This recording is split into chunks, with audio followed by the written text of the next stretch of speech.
Here's another game that was decided in the endgame.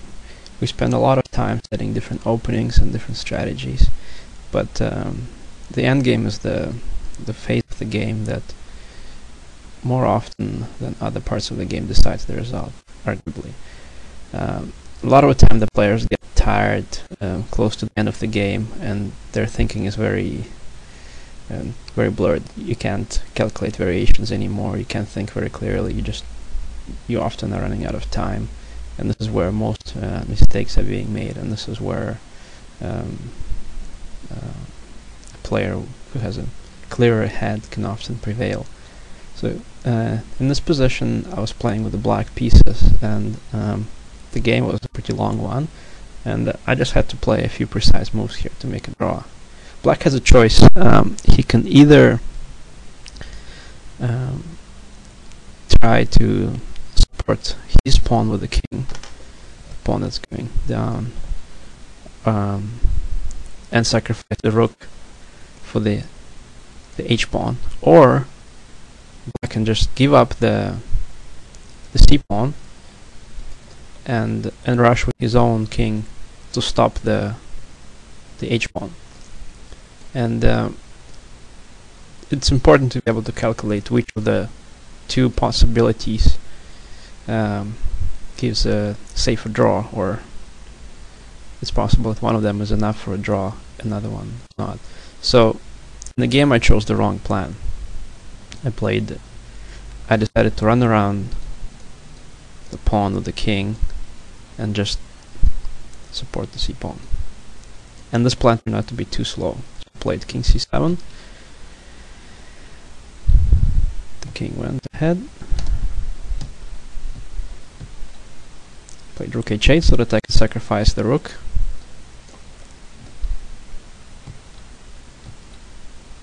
Sacrifice now. And when I was planning ahead a few moves earlier, I couldn't quite tell if this position is drawn or lost, because you have to calculate down to the end. It turned out this position is lost. c5.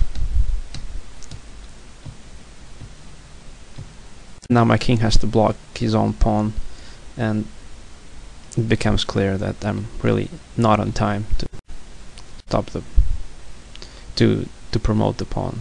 So in this position I resign. White basically is going to put the rook behind the pawn, and as soon as I advance my king,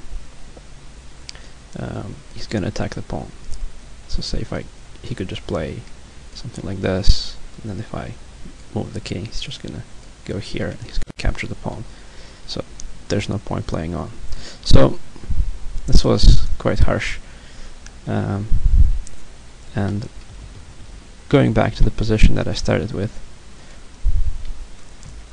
what if I decided to go for the other plan? What if I decided to move my king to the king side? Well, it turns out then the draw was quite simple.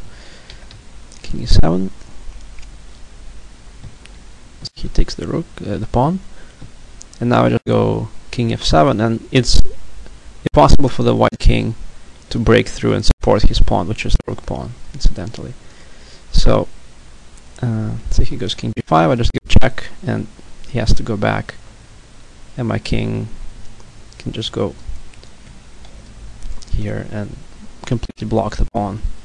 This is a dead draw, there's nothing white can do against this.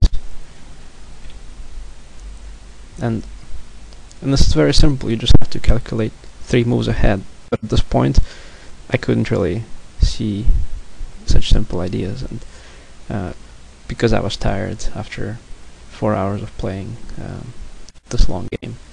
So I suppose if I was more comfortable with this kind of theoretical position, and if I just knew for sure that this is a draw, I wouldn't have to calculate the long variations after king c7.